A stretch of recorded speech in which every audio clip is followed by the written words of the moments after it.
Here's the way to hit them.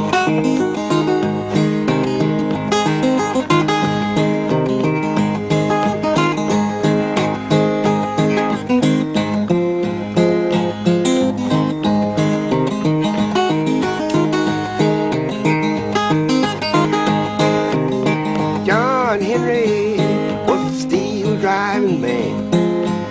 Yes, he went down. Well, he went down.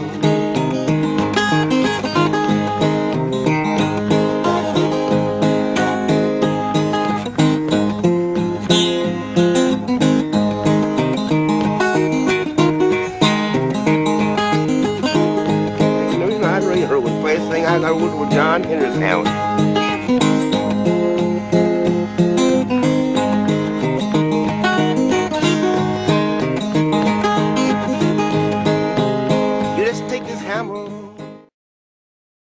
Hi there. The clip you just watched was a portion of Spike Driver Blues by Mississippi John Hurt. It's quite a hypnotic piece, and the syncopation and the thumb work is quite appealing.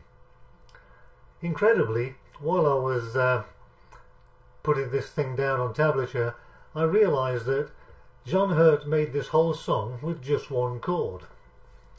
Now he changes the basic G chord into a G7 chord, and also he uses his fingers on the middle strings to change the flavour, but basically he just keeps one chord. He uses a basic G chord, sometimes he uses G7, he uses this chord, and he moves his ring finger across at various times in this shape. Normally I make the G chord in this way, which is something that I've done for many years. When you play it in this configuration, you can make a G7 shape and free your little finger to move around. Inevitably, when I'm playing a song such as this, I use this shape that I always do, that I always know, and I change over to the G7 shape and move my fingers. But it would be much easier if you could keep this configuration.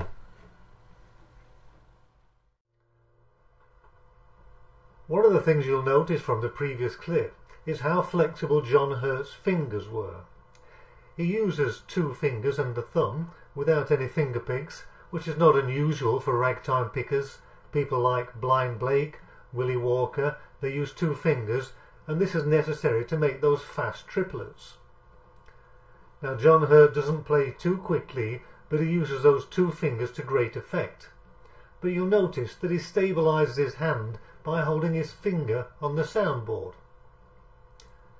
The incredible thing is that he doesn't move these fingers at all, and his two picking fingers move quite independently. They're very flexible. Now this presents quite a problem for some modern guitarists, and me in particular, because my two fingers are not flexible. They don't like to work independently.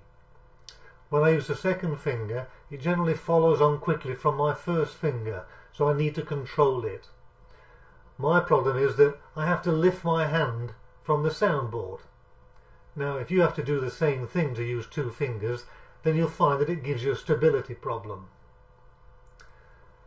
Now what I do in this case is to hold the heel of my hand on the bridge, so that most of the time I can hold my finger on the soundboard when I'm just picking with one finger, and when I use two I inevitably lift my hand away, but I have the heel of my palm on the bridge, which helps to stabilise the feel.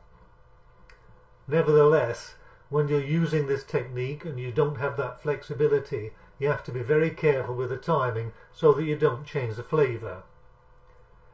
This is what my style looks like in close-up. Take a look at my right hand. I normally keep the palm of my hand very close to the strings anyway, and you can see I anchor my hand on the soundboard, but when I use the second finger, the hand does lift off. if you have the same technique, then just take care with your damping and with your timing. You'll notice that John Hurt uses two structures in his alternating bass pattern. Sometimes he'll alternate in this way,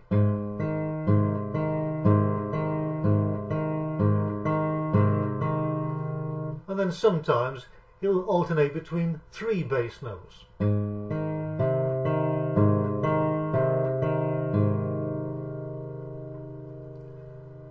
We need to take this at quite a slow pace so that we can try and keep this rhythm going.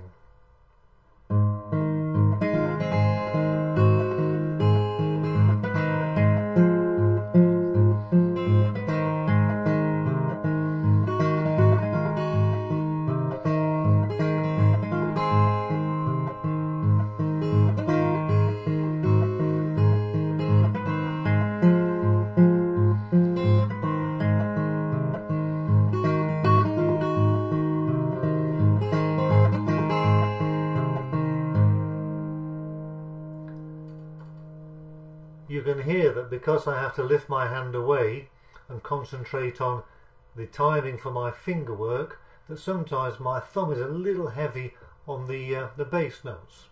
It helps if you try to damp with the heel of your palm to try and lessen that effect.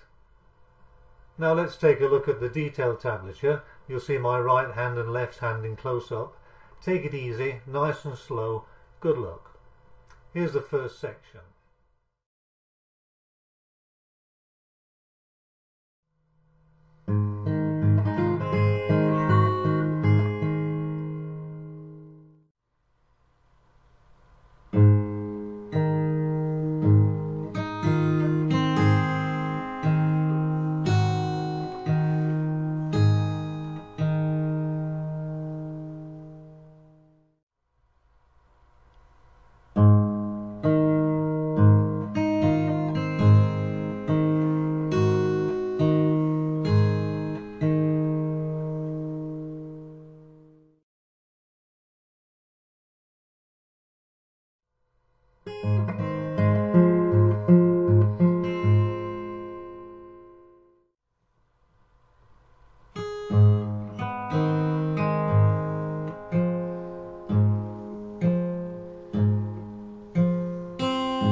We've learned how to play the basic form of spike driver blues, but if you listen closely, as is often the case, you can hear something a little bit different. It sounds a little bit different from when John Hurt plays it, because he's putting some extra syncopation in there on the bass notes that we haven't done yet. So let's explore this, and I'll show you what I think that John Hurt does now and again with his forefinger. So instead of playing an alternating bass in this way,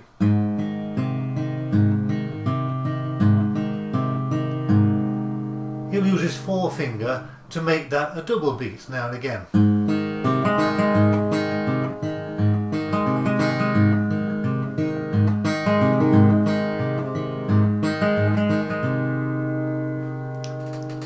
So let's take a look at the tablature again, and starting on the third phrase, the third section of the tablature, we'll start to introduce this finger stroke, so watch out for that.